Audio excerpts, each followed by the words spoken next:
Hello everyone and welcome back to another video. In today's video I'm going to show you how to fix Pro lost after switching phones and FaceApp. So if you lost Pro after switching the phones or your phone and FaceApp, don't worry, your subscription is almost always still active, it just didn't transfer correctly.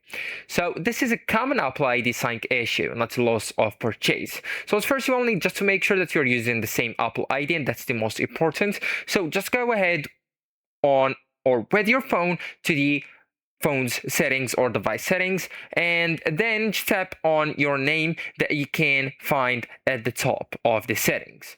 Okay, so here you will need to check the Apple ID email. So if it's different from the old phone, your Pro won't appear, of course. And also, guys, you will need to restore the purchases inside the FaceApp. So on the new device, you will need to open FaceApp application and then just go and tap on the gear icon or the settings that's located at the top left corner of it. So right here, you will need just to go and tap on Restore Purchase, tap it, and this forces the Apple to reactivate your subscription. Also, guys, you will need to check the subscription status in the Apple settings. So go back to the Apple account right here and then just go with subscriptions tab or option. It's the fourth one.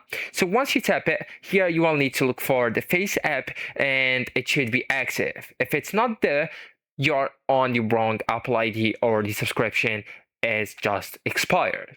And also, guys, you will need to sign out and back into the Apple ID. So this fixes sign-in issues after phone transfer. So all you need to do is to scroll down and then just go with sign out. Then just restart your phone and sign back in. And this reopen FaceApp and restore purchases again. So actually, guys, that's it. This is the end of the video. Thank you so much for watching and goodbye.